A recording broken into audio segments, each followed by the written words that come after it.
55, expliquez-nous, Nicolas Poincaré, pourquoi l'Afrique est épargnée par le coronavirus? On se souvient des inquiétudes importantes, évidemment, quand le virus est apparu. Mais aujourd'hui, c'est une question que l'on se pose depuis le début de l'épidémie. Mais l'OMS avance plusieurs explications. Oui, des explications à ce qu'on pourrait appeler le miracle africain, puisqu'effectivement, le continent le plus pauvre est heureusement aussi le continent le moins touché. Il y a moins de cas, moins de malades graves, moins de morts. Par exemple, 35 000 morts sur tout le continent depuis le début de la crise. C'est autant qu'en Italie, sauf qu'il y a 20 fois plus d'Africains que d'Italiens. 1,2 milliard d'Africains contre 60 millions d'Italiens. Autrement dit, le coronavirus est environ 20 fois moins mortel en Afrique qu'en Europe. La première explication, c'est l'âge. L'âge médian des Africains est de 20 ans. Ça veut dire que la moitié des Africains ont moins de 20 ans et l'autre moitié plus de 20 ans. Dans le monde, l'âge médian, c'est 10 ans de plus, c'est 30 ans. Et en Europe, c'est 20 fois plus, c'est 42 ans. Pour prendre les deux extrêmes, au Niger, l'âge médian est de 15 ans.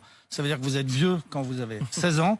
Et à Monaco, l'âge médian est de 52 ans. Ça veut dire que vous êtes jeune quand vous avez 51 ans. Encore un chiffre pour indiquer la jeunesse des Africains. 3% seulement de la population a plus de 65 ans. En France, on est à 20%. Et ceci explique cela. On sait bien que l'âge est un facteur aggravant. Logiquement, sur le continent africain, 91% des malades du Covid ont moins de 60 ans et 80% sont asymptomatiques. Et l'Organisation mondiale de la santé souligne aussi que le mode de vie des Africains les a protégés. Voilà, par exemple, les Africains voyagent moins et donc quand il y a moins d'échanges, eh bien il y a moins de contamination. Ils voyagent moins tout simplement parce qu'ils sont plus pauvres. Ils vivent beaucoup plus à l'extérieur parce qu'ils sont plus ruraux et même en ville, ils sont plus souvent dehors ou dans des bâtiments sans fenêtres pour des raisons climatiques évidentes.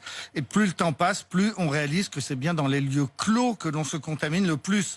Enfin, en Afrique, les vieux restent chez eux. Il n'y a pas d'EHPAD, pas de maison de retraite. Or, ce sont des grands lieux de contamination. Pour résumer, c'est en étant beaucoup moins confinés que les Européens et les Américains que les Africains s'en sortent beaucoup mieux. Et puis, on avance aussi désormais une raison génétique. Ah, alors là, c'est passionnant. On soupçonne depuis le début de la crise que la propagation a aussi des causes génétiques.